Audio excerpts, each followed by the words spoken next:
So I'm unmasking for a moment to actually talk about unmasking your greatness, and I've done other videos in regards to being able to unmask your messages, especially as it relates to marketing and things within your branding, certain aspects within your branding that may be getting masked over, and especially during this time.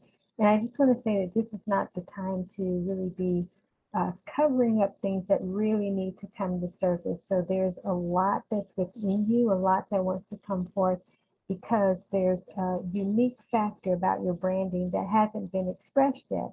And so you want to be able to make sure that you are uncovering these different elements of your branding during this time so that you can shine forth in the world and really be illuminate in the marketplace. And so sometimes that requires you to whatever could be being masked at the time, need to unmask that element. It needs to not be no longer hidden in plain sight or under the surface where people can't see it. Let us see your iceberg during this season.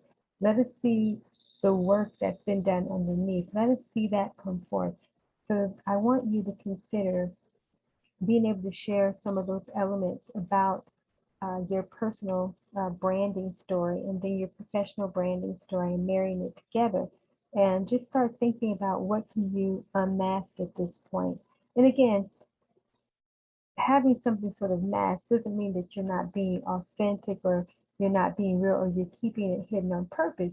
It's just sometimes we don't even realize that there are things that are covered up that need to be shared. And so there are certain elements with our personal branding, particularly that we think that, okay, that's just kind of personal. It's not really in the business aspect. So maybe it's not really necessary or relevant for me to share that. But this is the time where, no, if that's been hidden and that's been kind of masked over, then you need to find the most aligned and creative ways to be able to share that because it's going to benefit you greatly, during this time. So I just wanted to come forth and share that because there's aspects and elements of your greatness that are ready to be unleashed. And so you want to make sure that you're not masked up in this time or masking over that particular thing because you don't think it is as important to your overall branding perspective in business. But you'll find that in this season, those little elements that seem to be insignificant, um, that you're not bringing to the forefront, those are going to be your signature opportunities to express and draw in another audience, but ultimately change the game for your marketing, for your branding business as a whole.